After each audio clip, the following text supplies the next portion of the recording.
இடியாப்பத்துக்கு போடுறதுக்காக எள்ளு வறுத்துட்ருக்கோம். அதை பொடி பண்ணி நம்ம பிசைஞ்சு சாப்பிட்டோன்னா ரொம்ப நல்லாயிருக்கும்.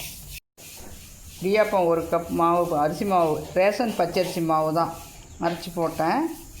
சுடுதண்ணி ஊற்றிருக்கேன். இப்போ மாவு பிசையணும். இடியாப்பத்துக்கு தேவையான அந்த வெள்ளைப்பாகு கொதிச்சிட்டு இருக்குது. எள்ளு வறுத்துட்ருக்கேன் பொடி பண்ணுறதுக்காக. பொட்டுக்கடலையும் வறுத்த எள்ளும் எடுத்துக்கிட்டேன். இப்போ மிக்ஸி ஜாரில் போட்டு அரைச்சிக்கலாம்.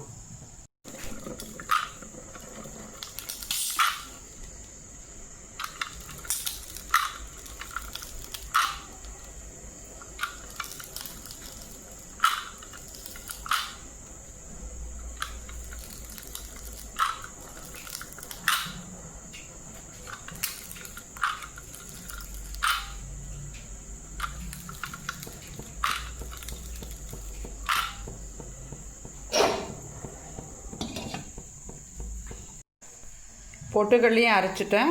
இப்போ வறுத்த எள்ளு அதையுமே அரைச்சிட்டேன். இந்த வறுத்த எள்ளு வாசனை ரொம்ப கமகமன்னு நல்லா இருக்குது. இது எங்கள் வீட்டுக்காரர் என்ன பண்ணுவார்னா, மீதியாச்சுன்னா இந்த ரெண்டுமே பொட்டுக்கடலை மாவும் இந்த இதுவுமே வெள்ளியும் போட்டு சர்க்கரை போட்டு சாப்பிட்ருவார். நல்லாயிருக்கும் அது. இடியாப்பம் வெந்துட்டுருக்கு ஃப்ரெண்ட்ஸ். இப்போ எடுத்த உடனே சூடாக எடுத்து நம்ம அந்த எள்ளு பொடியும் பொட்டுக்கடலை மாவும் வெள்ளைப்பாகு ஊற்றி சாப்பிட்லாம். ரொம்ப சாஃப்டாக இருக்குது இடியாப்பம்.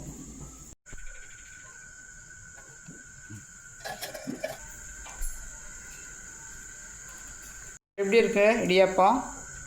பூ மாதிரி இருக்கு.